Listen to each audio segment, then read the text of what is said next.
मराठी सिनेमातून सातत्याने वेगवेगळ्या भूमिका साकारत प्रेक्षकांच्या मनात घर करणारी अभिनेत्री म्हणजे अमृता खानविलकर. आज बॉलिवूडमध्येही तिने स्वतःचं वेगळं स्थान निर्माण केलंय. अमृताचा तिच्या चाहत्यांसोबत उत्तम कनेक्ट आहे. ती सोशल मीडियावर देखील प्रचंड सक्रिय असते. आपल्या प्रोफेशनल आणि पर्सनल आयुष्याविषयी ती अनेक गोष्टी शेअर करत असते.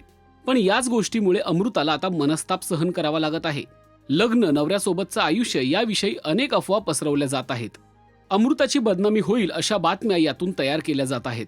अखेर अमृताने याबाबत कठोर निर्णय घेतला आहे. अमृता खानविलकरने अभिनेता हिमांशू मल्होत्रासोबत 2015 मध्ये लग्नगाठ बांधली. सध्या दोघेही लॉंग डिस्टन्स रिलेशनशिपमध्ये असून उत्तम संसार करत आहेत. पण काही दिवसांपासून त्यांच्या वैयक्तिक आयुष्याबद्दल सोशल मीडियावर वेगवेगळ्या अफवा पसरवल्या जात आहेत.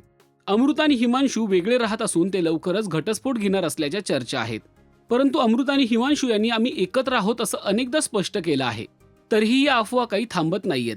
एवढंच नाही तर अमृताच्या वैयक्तिक आयुष्याविषयी आणखीन काही बदनामी करणाऱ्या गोष्टी देखील पसरवल्या जात आहेत. अखेर तिनं या प्रकरणी आपलं मौन सोडलंय. तिच्या लीगल टीमनं अफवा पसरवणाऱ्यांविरोधात थेट कायदेशीर कारवाईचा इशारा दिला आहे. अमृताने सोशल मीडियावर या संदर्भात एक निवेदन जाहीर केलंय. त्यात म्हटलंय की अधिकृत कायदेशीर निवेदन 10 ऑगस्ट 2026 पासून लागू होणार आहे.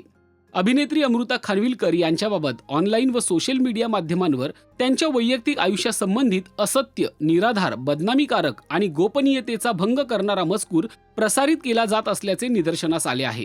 अभिव्यक्ती स्वातंत्र्याचा गैरवापर करून बदनामी, अफवा किंवा खोटी माहिती प्रसारित केल्यास किंवा शेअर केल्यास उपलब्ध पुराव्यांच्या आधारे संबंधित व्यक्ती किंवा संस्थेविरुद्ध कायदेशीर कारवाई करण्यात येईल, असं अमृतानं पोस्टमध्ये म्हटलंय. अमृताच्या या पोस्टनंतर खोटी माहिती पसरवणाऱ्यांना चांगलं जरब बसणार आहे. अमृताने याआधीही ट्रोलर्सला कडक शब्दात इशारा दिला होता. सगळ्या प्रश्नांची उत्तरं देऊनही बदनामी सुरूच असल्याने अखेर अमृताने कायदेशीर मार्गाने जाण्याचा निर्णय घेतला. तुम्हाला अमृताच्या या निर्णयाविषयी काय वाटतं ते कमेंट करून नक्की कळवा. आणि मराठी सिने विश्वातील ताज्या अपडेट, बातम्या आणि गॉसिपसाठी सबस्क्राईब करायला विसरू नका. फक्त राजश्री मराठी.